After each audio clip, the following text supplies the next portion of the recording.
Shalom, Shalom, Sorosh Moshe Ben Israel. Hoje nós vamos falar acerca do arrebatamento bíblico. Afinal de contas, como será o arrebatamento? Quando será? Quem será arrebatado? Haverá mesmo arrebatamento para levar os escolhidos para morar no céu?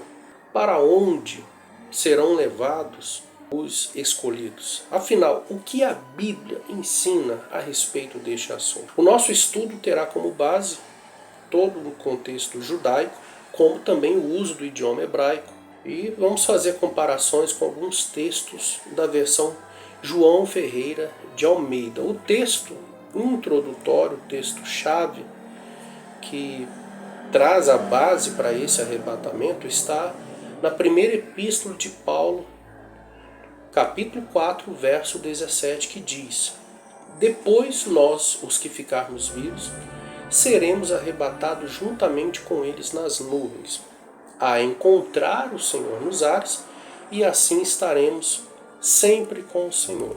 Então nós vamos estudar, vamos examinar à luz das Escrituras, tanto no Taná, vulgo Velho Testamento, conhecido também como Antigo Testamento, Antigo Pacto por alguns, mas que não tem nada de antigo. A palavra do Eterno, ela é eterna, seca-se a erva, caem as flores, mas a palavra do Eterno permanece para sempre. E vamos também basear em alguns textos da Brit Hadashah, Aliança Renovada, alguns conhecem como Novo Testamento. O tema do nosso estudo hoje é o arrebatamento bíblico. O primeiro ponto que nós vamos analisar é a respeito de Enoque.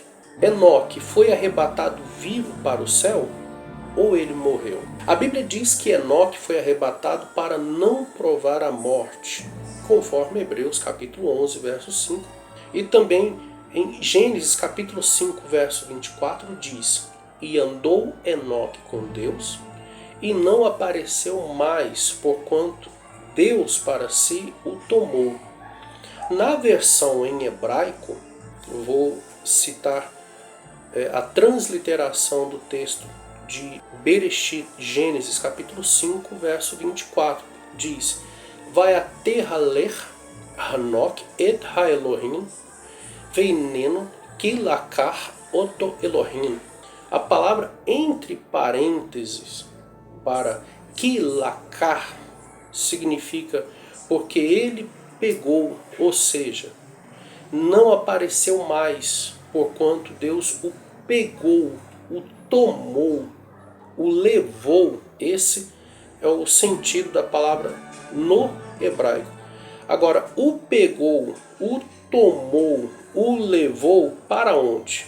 É conhecido dentro do contexto judaico, dentro do nosso povo Israel, que Hanoque ele foi levado para outro lugar. O Eterno pegou, o tomou, o levou para outro lugar a fim de não ser morto. Isso explica o texto de Hebreus capítulo 11, verso 5, onde o autor afirma: pela fé, Enoque foi transladado para não ver a morte, e não foi achado, porque Deus o transladara, visto como antes da sua transladação alcançou o testemunho de que agradara ao Eterno. Ou seja, o Eterno o tomou, o pegou, o levou.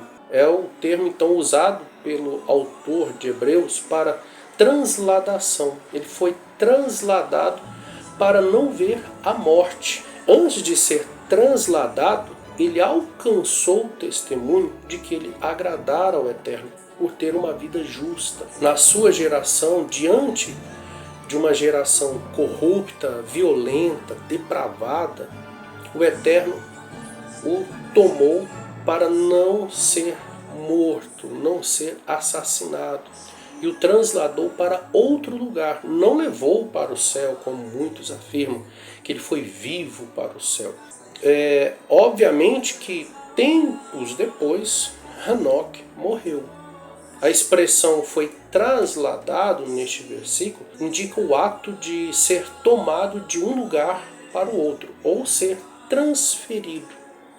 Na sequência, o mesmo escritor de Hebreus, ele explica que o motivo dessa transladação foi para que Enoque não viesse a morrer.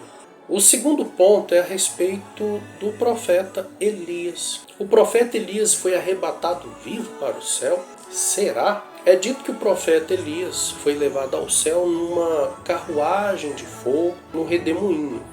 Mas a carta de Elias ao rei Jeorão, rei de Judá, deixa claro que o profeta não foi levado para o céu, mas para outra localização. Após muitos anos, no reinado do rei Jeorão, filho de Josafá, rei de Judá, surge um fato intrigante, a confirmação de que o profeta Elias foi transladado para outro lugar.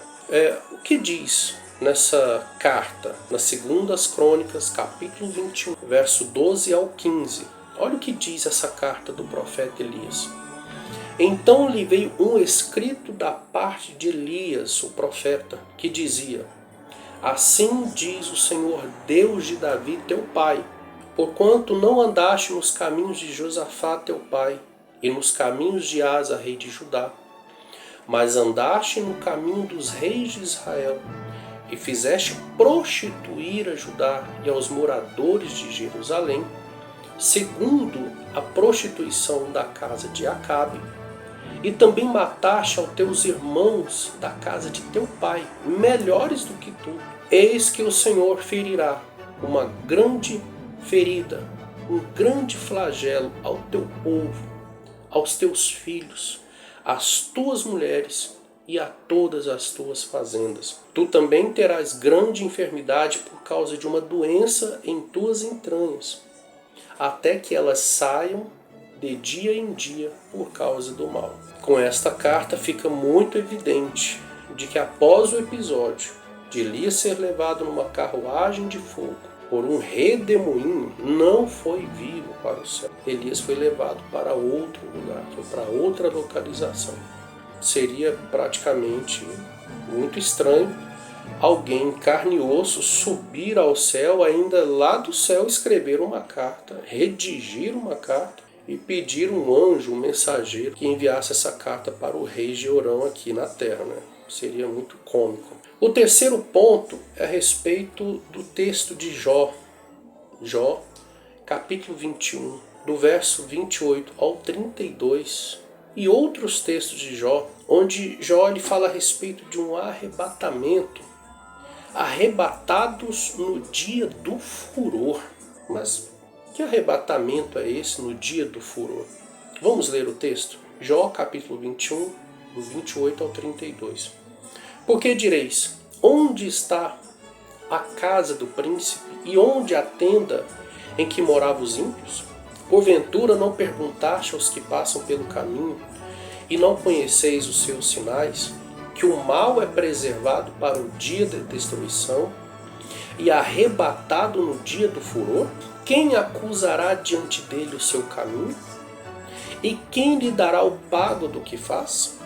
Finalmente é levado à sepultura e vigiam-lhe o túmulo. Neste capítulo 21 do livro de Jó, há uma narrativa acerca do futuro dos ímpios. Vamos ver o contexto, onde ele diz no verso 7: Por que razão vivem os ímpios, se robustece em poder?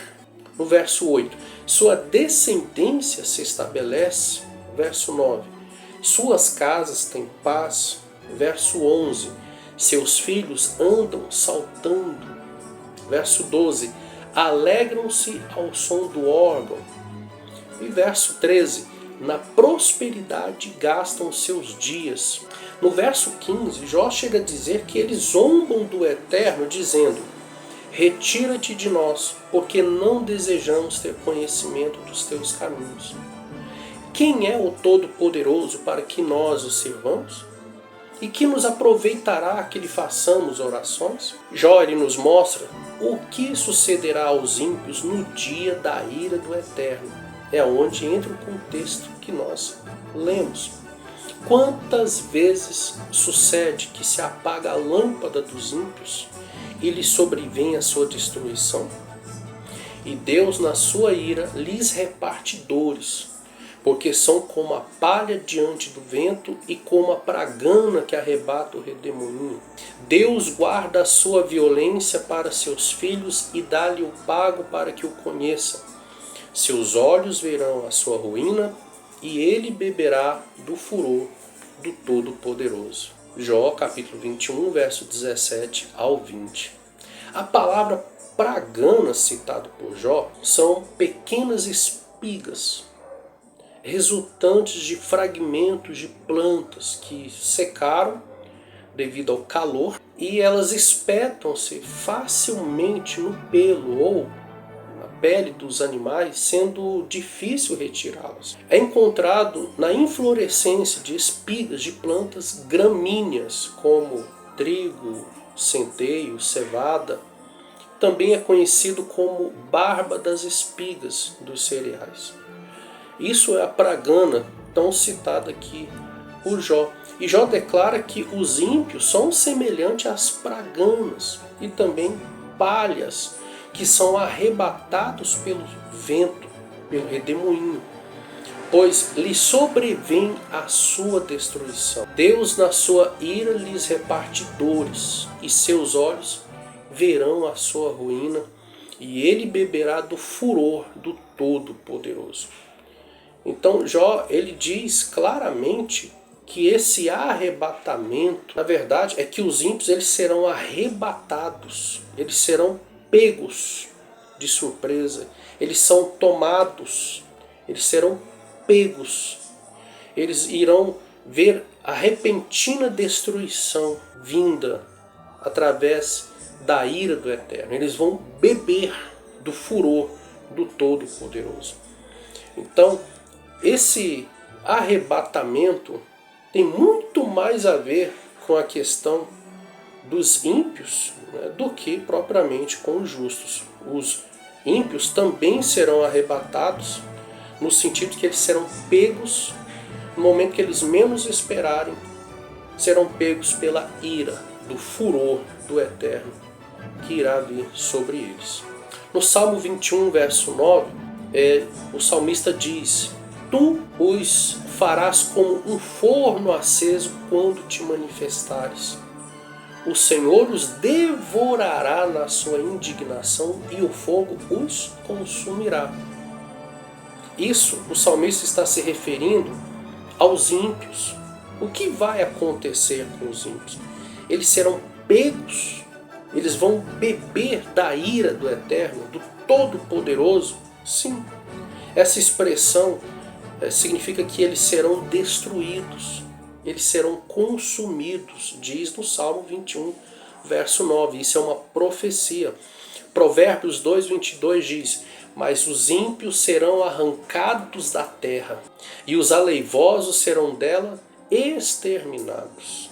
Quando diz aqui arrancados, ou seja, é como plantas, como ervas daninhas que não servem mais, como praganas, eles serão arrancados da terra e eles serão exterminados. No Salmo 21, que nós citamos, deixa muito claro que o fogo os consumirá. Então está muito claro no Salmo 21, verso 9, com Provérbios 2, 22, qual será o destino dos ímpios. Eles serão arrebatados, serão tomados, serão pegos pela ira do Eterno, através do fogo que irá os consumir. Eles serão consumidos pelo fogo de Hashem. Salmo 37, verso 10. A profecia diz: Pois ainda um pouco e o ímpio não existirá. Ou seja, o ímpio ele será consumido pelo fogo e deixará de existir. No Salmo 37, verso 10, está muito claro, o ímpio ele vai deixar de existir. Sabe aquela ideia de um fogo do inferno, onde o ímpio vai ficar eternamente queimando naquele fogo? Esse termo de queimar eternamente não é bíblico, ele não confere. Porque se ele ficar queimando eternamente, traz então uma ideia de que ele não será exterminado, mas ficará eternamente sofrendo no fogo do inferno. E não é isso que as Escrituras diz, não é isso que diz na profecia. Eles deixarão de existir, assim como a palha, assim como a pragana, assim como a folha seca. Salmo 104, verso 35 diz: desapareçam da terra os pecadores e os ímpios não sejam mais. Salmo 104, verso 35. Obadias, profeta Obadias, verso 16 diz: serão como se nunca tivessem sido. Ou seja, não vão mais existir, não serão mais, não existirão mais. Malaquias capítulo 4, verso 1. Pois eis que aquele dia vem ardendo como fornalha, todos os soberbos e todos os que cometem impiedade serão restolho. E o dia que está para vir os abrasará, diz o Eterno dos exércitos, de sorte que não lhes deixará nem raiz, nem ramo. Aqui há uma comparação de plantas secas, de árvores secas. Os ímpios são considerados como palhas, como praganas, como folhas secas. Eles serão totalmente consumidos, deixarão de existir, serão destruídos pelo fogo, de sorte que não haverá nem raiz, nem ramo, ou seja, não vai sobrar nada deles. Isso é o que nós lemos dentro do Taná, desde Bereshit até Malaquias, é o Taná, alguns conhecem como Velho Testamento, Antigo Testamento, mas não confere. A palavra, ela é profecia, a palavra do Eterno é verdade, e essas palavras hão de cumprir. Se hão de cumprir, então o termo Velho Testamento, Antigo Testamento não bate, não é verdade? Outros textos acerca da palavra arrebatamento. Nós vamos ler o texto da Brit Hadashah, Novo Testamento. Aquele episódio de Filipe deixou muita gente pensativa. Filipe, ele estava numa cidade e foi transladado para uma outra cidade. Isso pode? Pode. Aconteceu com Hanoque, aconteceu com Elias. Já era costume naquele tempo, os filhos dos profetas, nos tempos de profeta Eliseu, o profeta Elias, já estava acostumado com esse tipo de situação. Um profeta ser levado pelo Ruach HaKodesh, o Espírito do Eterno, de um lado para o outro. Então, quando isso aconteceu com Filipe, já não era algo de se surpreender, porque era algo que já acontecia. Mas não era com todos, não era com todo mundo, né? Somente com aqueles que realmente o Eterno ele havia desempenhado uma tarefa para eles. E Filipe, ele teve uma tarefa muito importante. Diz em Atos dos Apóstolos, capítulo 8, do verso 38 ao 40, a seguinte mensagem: e mandou parar o carro, e desceram ambos à água, tanto Filipe como o eunuco, e o batizou. E quando saíram da água, o Espírito do Eterno arrebatou a Filipe, e não o viu mais o eunuco. E jubiloso continuou o seu caminho. E Filipe se achou em Azoto, e indo passando, anunciando o evangelho em todas as cidades, até que chegou a Cesareia. Veja, houve ali um banho de purificação.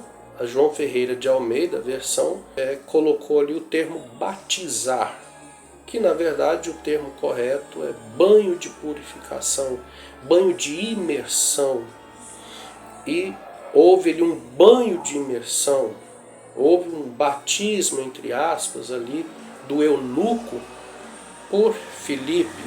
E depois que eles saíram da água, houve com Filipe o mesmo que aconteceu com Hanoque, o mesmo que aconteceu com o profeta Elias. Ele foi transladado. E o termo que foi encontrado aqui nesse texto é: o Espírito do Eterno arrebatou a Filipe. O que significa isso? Arrebatou?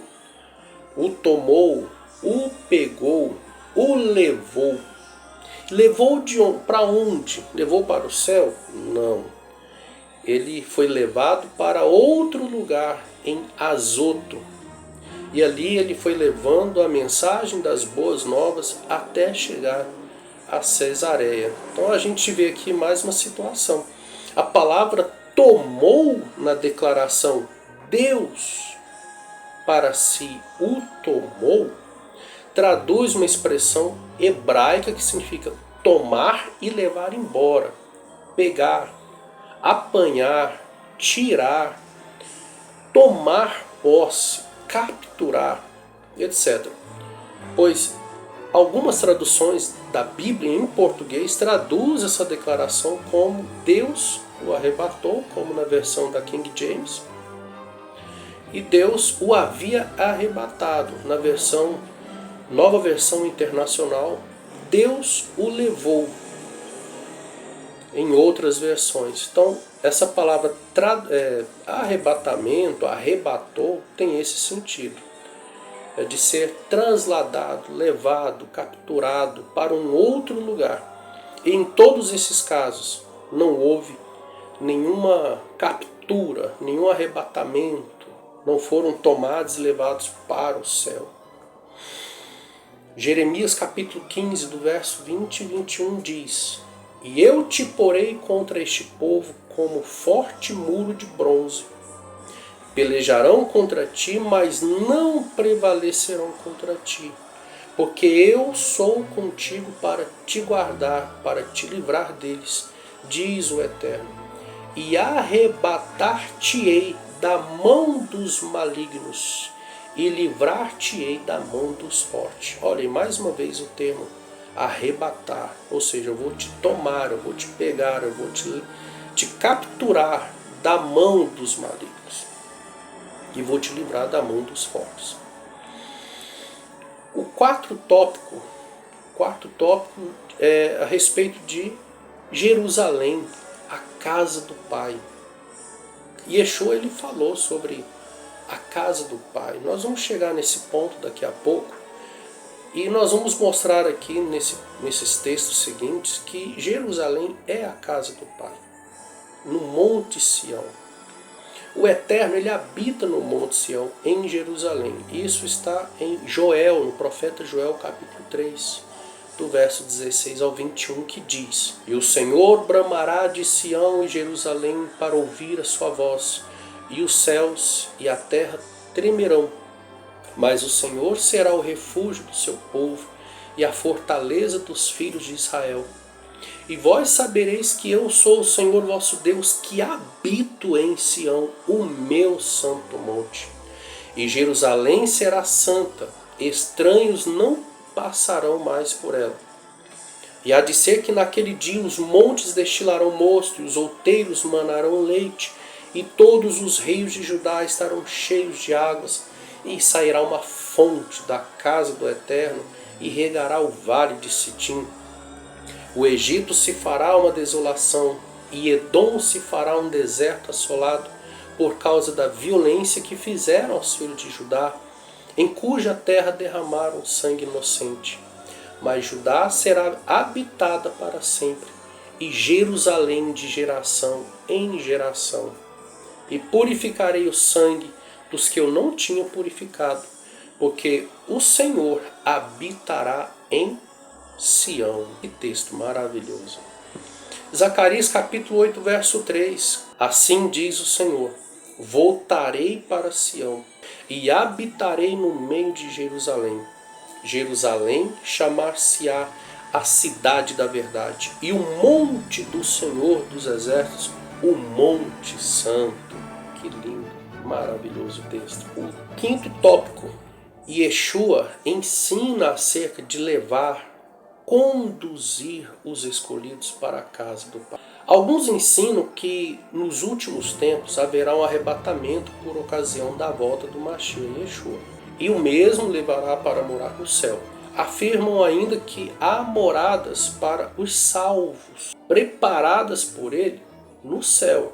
O texto para este ensino, segundo afirma, está no livro de João, capítulo 14, do verso 2 e 3, que diz: Na casa de meu pai há muitas moradas. Se não fosse assim, eu vou-lhe teria dito: vou preparar-vos lugar. E quando eu for e vos preparar lugar, virei outra vez e vos levarei para mim mesmo, para que onde eu estiver, estejais vós também. Muitos interpretam erroneamente esse texto dizendo que a casa do Pai é o céu e que Yeshua está preparando casas para morar no céu. Isto é cômico se não fosse trágico. Yeshua esclarece que na casa do Pai em Jerusalém há muitos aposentos. Se não tivesse aposentos para os justos, para os mansos, para os retos, para os eleitos, para os que esperam no eterno, nosso Mashiach Yeshua teria avisado aos apóstolos e prepararia um lugar para que quando ele vier, os levar consigo.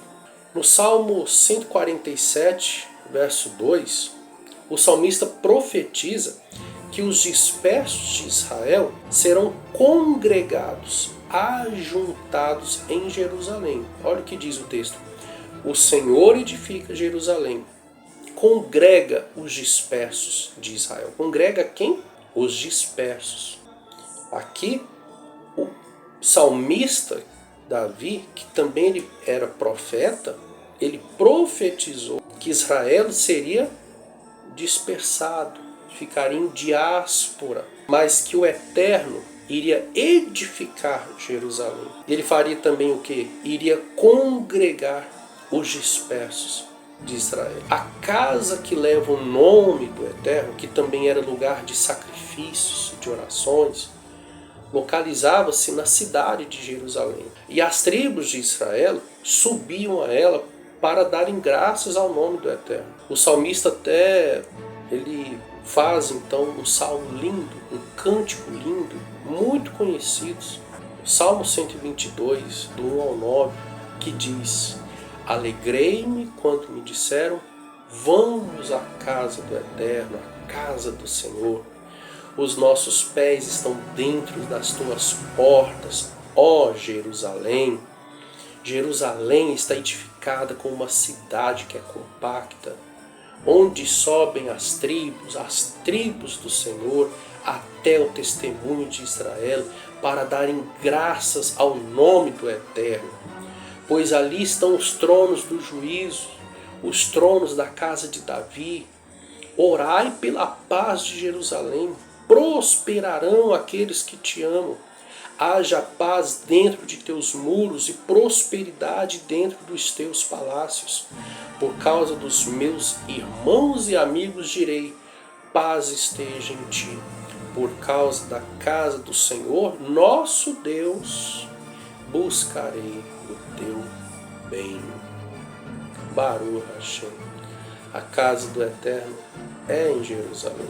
Os céus não foi feito para a humanidade, mas sim a terra. Olha o que diz no Salmo 115. Sede benditos do Eterno, que fez os céus e a terra.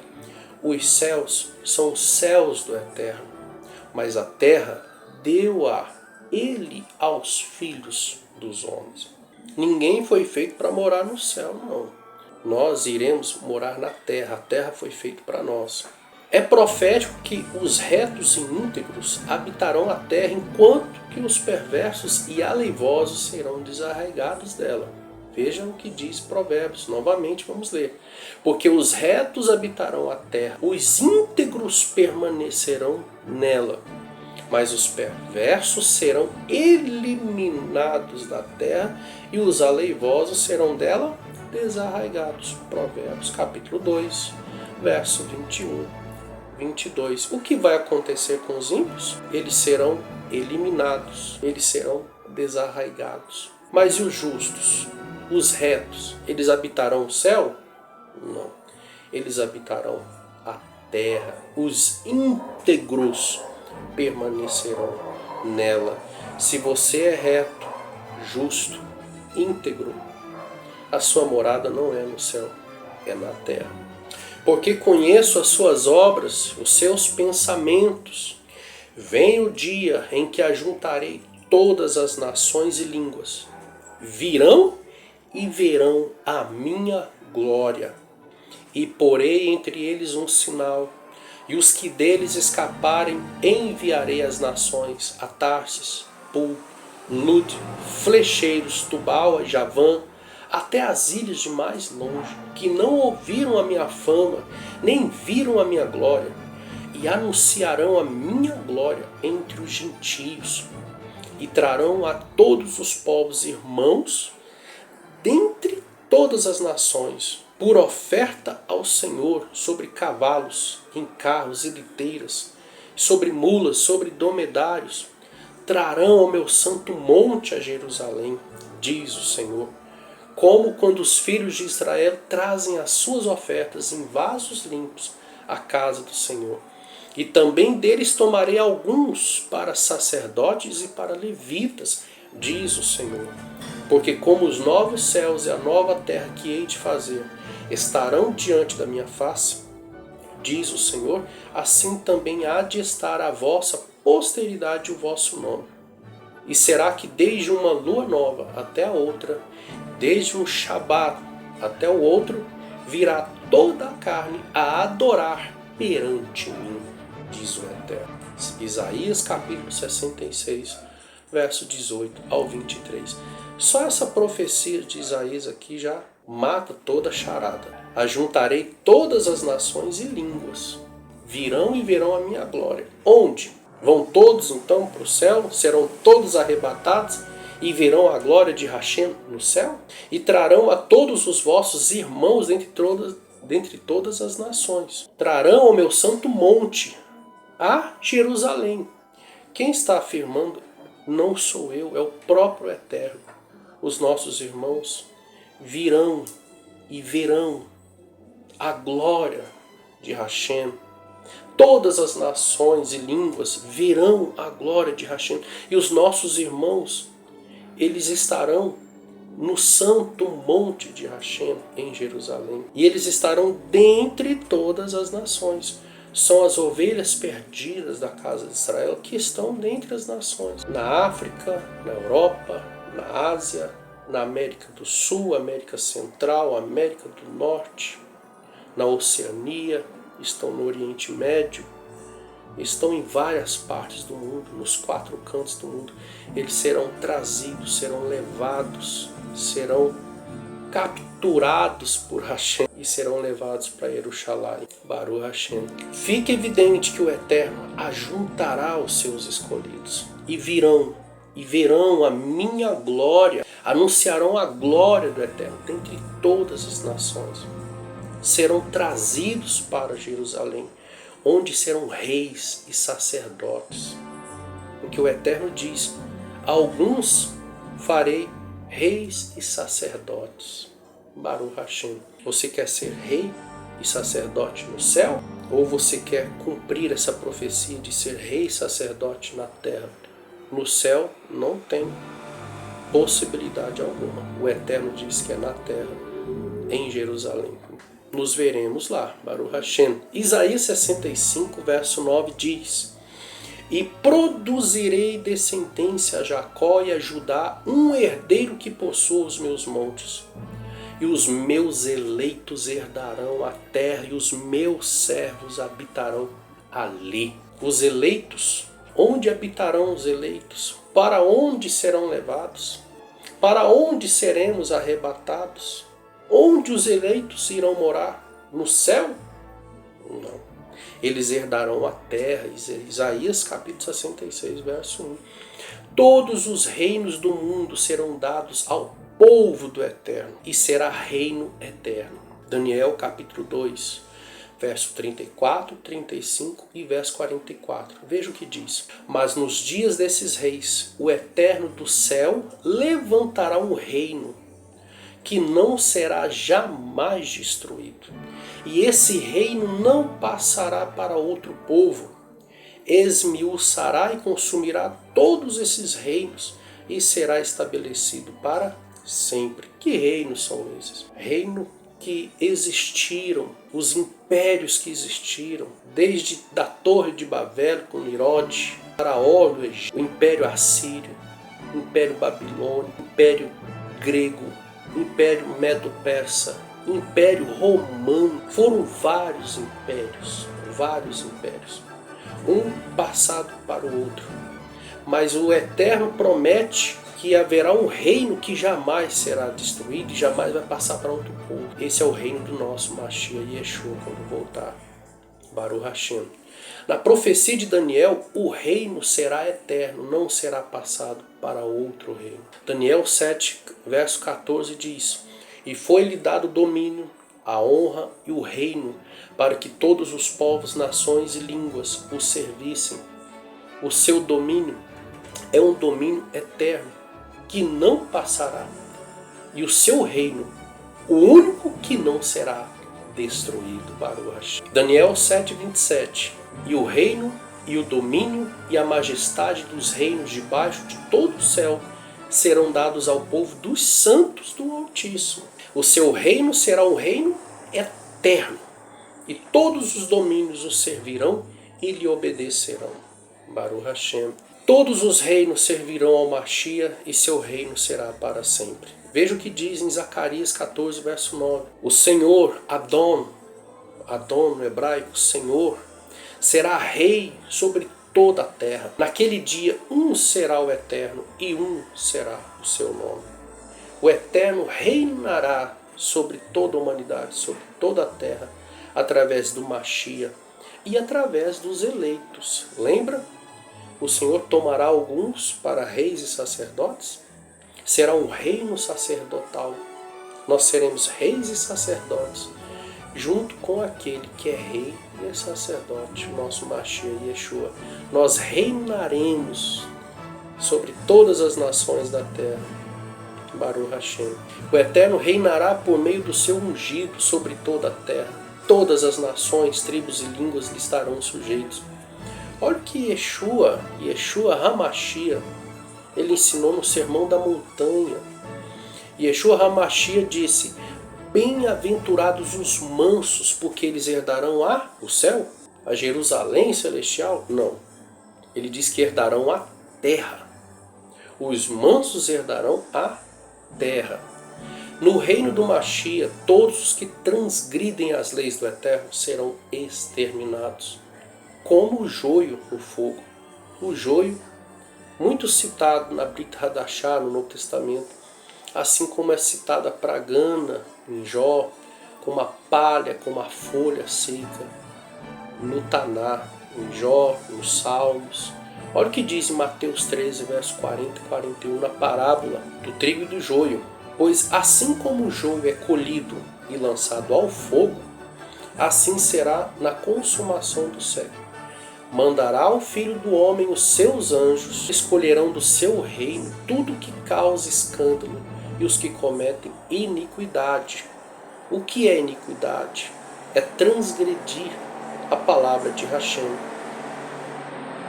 1 João 3, verso 4, João, o apóstolo João, ele diz que iniquidade é transgredir as leis do Eterno. Então todos aqueles que causam escândalo e desobedecem, transgridem as leis do Eterno, eles ficarão de fora.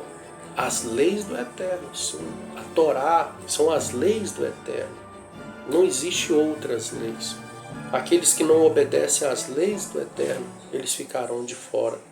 Mateus 25, 31 diz: E quando o Filho do Homem vier em sua glória, e todos os santos anjos com ele, então se assentará no trono da sua glória. Lucas capítulo 1, verso 33. E por-lhe-ás o nome de Yeshua, e o Eterno lhe dará o trono de Davi seu pai, e reinará eternamente na casa de Jacó, e o seu reino não terá fim. Atos capítulo 1, verso 9 ao 11. E quando dizia isto, vendo-os, foi elevado às alturas, e uma nuvem o recebeu, ocultando-o aos seus olhos. E estando com seus olhos fitos no céu, enquanto ele subia, eis que junto deles se puseram 2 homens vestidos de branco, que lhes disseram: Galileus, por que vocês estão olhando para o céu? Este mesmo Yeshua que dentre vocês foi elevado ao céu, voltará da mesma forma como o viram subir. Baruch Hashem. Então ele voltará para a terra. Ele não vai vir arrebatar e voltar para o céu, como muitos acreditam, não. Yeshua vai vir nas nuvens e vai arrebatar os escolhidos e levar de volta para o céu. Não. Aqui os dois mensageiros disseram que assim como ele foi elevado aos céus, ele voltará para a terra. Não diz que vai voltar para a terra e voltar para o céu, não. O sexto tópico diz quando será a volta do Mashiach Yeshua. Muito importante, né? Mateus 24, do 29 ao 31, diz assim: E logo depois da aflição daqueles dias, o sol escurecerá, a lua não dará sua luz, as estrelas cairão do céu, e as potências do céu serão abaladas.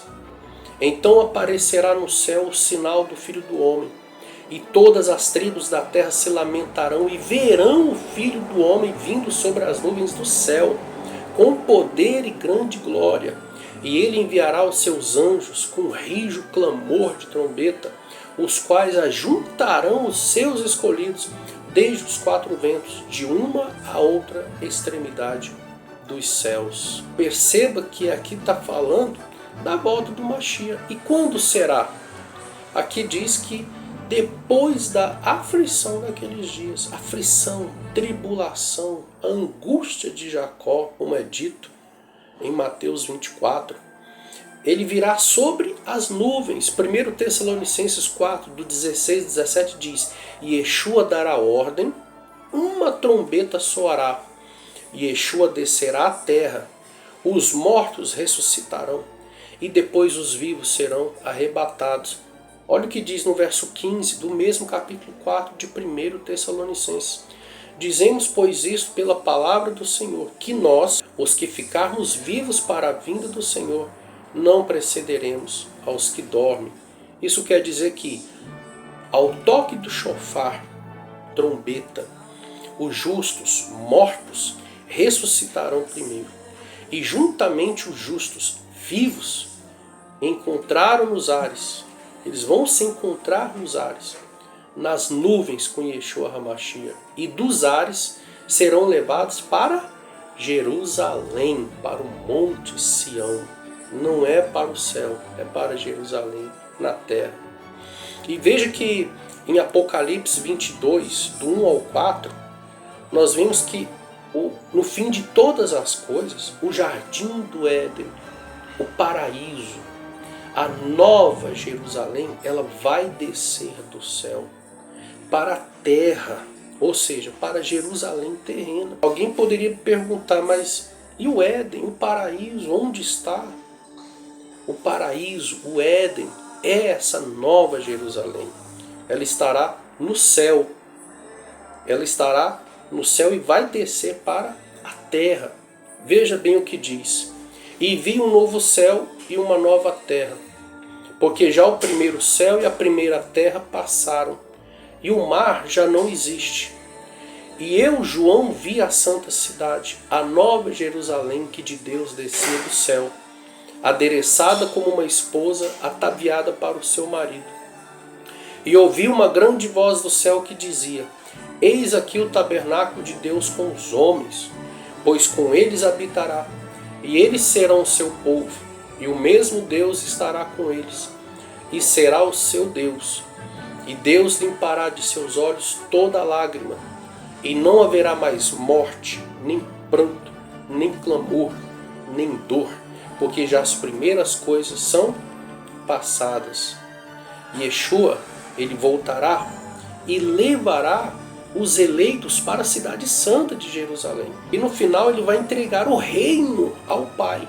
Olha o que diz em 1 Coríntios 15, verso 24. Depois virá o fim, quando tiver entregue o reino ao Eterno, ao Pai, e quando houver aniquilado todo o império e toda potestade e força. Então nós percebemos que está tudo de forma cronologicamente bem sintonizado. Um texto bate com o outro. Não há incoerência, não há um texto que contradiz o outro. O grande problema está nas interpretações que muitas pessoas têm. por não entenderem o que significa o arrebatamento dentro dos textos, tanto da Torá quanto da Brit Hadashah. O que nós podemos entender até aqui, dentro das Escrituras, é de que muitos interpretam erroneamente o texto, o tema, a palavra casa do Pai. Muitos interpretam dizendo que a casa do Pai é o céu, que Yeshua está preparando casas para morar no céu. Então isso não confere, isso é um erro de interpretação gravíssimo. E por esse motivo tem gerado muitas heresias, muitos erros. E Yeshua, ele esclarece que na casa do Pai, em Jerusalém, há muitos aposentos. Se fosse do contrário, se não tivesse aposentos, ele teria dito. E é muito esclarecedor de que não haverá arrebatamento secreto. Muito menos serão levados para morar no céu. Ninguém será arrebatado para morar no céu. Mas os justos herdarão a terra e os ímpios serão destruídos, aniquilados, consumidos pelo ardor da ira do Eterno. Os seguidores de Yeshua serão arrebatados para encontrar-se com ele nas nuvens e irão para Sião. Mas isso vai ser depois da tribulação, depois das trombetas do dia do Eterno, ao som da última, a 7ª trombeta, quando todos os verdadeiros santos que morreram ou ainda estejam vivos serão transformados simultaneamente. Então, nós respondemos aí as questões, para onde seremos arrebatados, quem serão arrebatados, qual vai ser o destino dos ímpios, qual será o destino dos justos, que arrebatamento é esse que é tão falado, tão pregado. Isso vai acontecer depois da tribulação. Não haverá pré-tribulacionismo. Yeshua não virá para buscar arrebatar e levar para o céu. Não. Nós seremos arrebatados, os eleitos serão arrebatados para morar em Jerusalém, em Jerusalém. Que o Eterno possa nos abençoar, que o Eterno possa iluminar o nosso entendimento de acordo com a sua palavra, Torá. Que o Eterno abençoe a todos, fiquem todos em Shalom. Tchau, tchau e até o próximo estudo.